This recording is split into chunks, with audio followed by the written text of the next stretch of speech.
नमस्कार, आप देख रहे हैं वीकी न्यूज और मैं देशोर उपाध्याय। महाराष्ट्र में एक बार फिर से राजनीतिक जंग छिड़ गई है और इस जंग का सीधा कनेक्शन मंदिर खुलवाने को लेकर है। महाराष्ट्र में बीजेपी के साथ ही आम जनता भी मंदिरों को खुलवाने के लिए उद्धव सरकार के खिलाफ सड़कों पर उतर आई है और ये आंदोलन लगातार रफ्तार पकड़ता जा रहा है। बीजेपी के कार्यकर्ताओं ने मंगलवार को मुंबई में विरोध प्रदर्शन किया। मुंबई के प्रसिद्ध सिद्धि विनायक मंदिर के बाहर उद्धव सरकार के खिलाफ नारेबाजी की और राज्य में मंदिर खोलने की मांग की।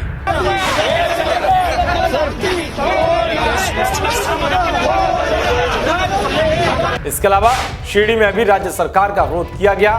यहां संत और बीजेपी के कार्यकर्ता भूख हड़ताल पर बैठ गए। आंदोलन में शामिल सभी प्रदर्शनकारियों का कहना है कि जब महाराष्ट्र में रेस्टोरेंट, मॉल और बार खुल सकते हैं, यहां तक कि सभी दुकानों को खोलने की अनुमति मिल सकती है, तो फिर मंदिरों को क्यों बंद रखा है। सभी संतों की मांग है कि उद्धव सरकार तुरंत राज्य में मंदिर खोले। दरअसल महाराष्ट्र के दो बड़े मंदिरों सिद्धि विनायक और शिरडी साईं की बात करें तो यहाँ पर अभी भक्त बेहद कम संख्या में हैं। इन्हीं दिनों यहाँ दर्शन के लिए श्रद्धालुओं की लंबी लंबी लाइनें लगा करती थी, मगर इस बार उद्धव सरकार ने इन मंदिरों को भक्तों के लिए नहीं खोला है। इस मामले पर खुद महाराष्ट्र के राज्यपाल ने भी मुख्यमंत्री उद्धव ठाकरे को चिट्ठी लिखी है। महाराष्ट्र के राज्यपाल भगत सिंह कोश्यारी ने सीएम उद्धव ठाकरे को चिट्ठी लिखकर राज्य में कोरोना की वजह से बंद पड़े धर्म स्थलों को खुलवाने का अनुरोध किया है। राज्यपाल ने तंज कसते हुए पूछा है कि क्या उद्धव को ईश्वर की ओर से कोई चेतावनी मिली है कि धर्म स्थलों को दोबारा खोले जाने को टालते रह जाए या फिर वो सेकुलर हो गए हैं। कोश्यारी ने कहा है कि आप हिंदुत्व के सशक्त पैरोकार रहे हैं। उन्होंने कहा है कि मुख्यमंत्री बनने के बाद अयोध्या जाकर आपने श्री राम के प्रति अपने समर्पण को सार्वजनिक किया। आप आषाढ़ी एकादशी को पणपुर के विठल रुक्मणी मंदिर गए और पूजा की, पर मुझे हैरानी है कि क्या धर्म स्थलों का खोलना टालते जाना है।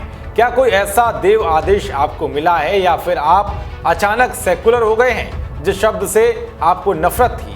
इसके बाद कोश्यारी ने याद दिलाया कि दिल्ली समेत देश के दूसरे हिस्सों में जून के आखिर तक धर्मस्थल फिर से खोल दिए गए हैं। इन जगहों से कोरोना केस बढ़ने के मामले भी नहीं आए हैं। अंत में कोश्यारी ने अपील की है कि सभी जरूरी सावधानियां बरतते हुए सभी पूजा स्थलों को खोल दिया जाए। तो वहीं इस पर मुख्यमंत्री कार्यालय की ओर से जवाब भेजा गया है, जिसमें उद्धव ठाकरे ने कहा है कि पत्र में मेरे हिंदुत्व का उल्लेख करना गलत है। हिंदुत्व के लिए मुझे आपके सर्टिफिकेट की जरूरत नहीं है। खैर, अब देखना यह होगा कि मंदिर खुलवाने को लेकर छिड़ी जंग कहां जाकर शांत होती है और देखना यह भी होगा कि जिस तरह से पूजा स्थल खुलवाने के लिए उद्धव सरकार के खिलाफ जनता सड़कों पर उतर चुकी है और आंदोलन की चिंगारी भड़क रही है, क्या उसका असर उद्धव सरकार पर पड़ता है या नहीं। देश और दुनिया की तमाम खबरों को पाने के लिए देखते रहिए वीकी न्यूज। नमस्कार।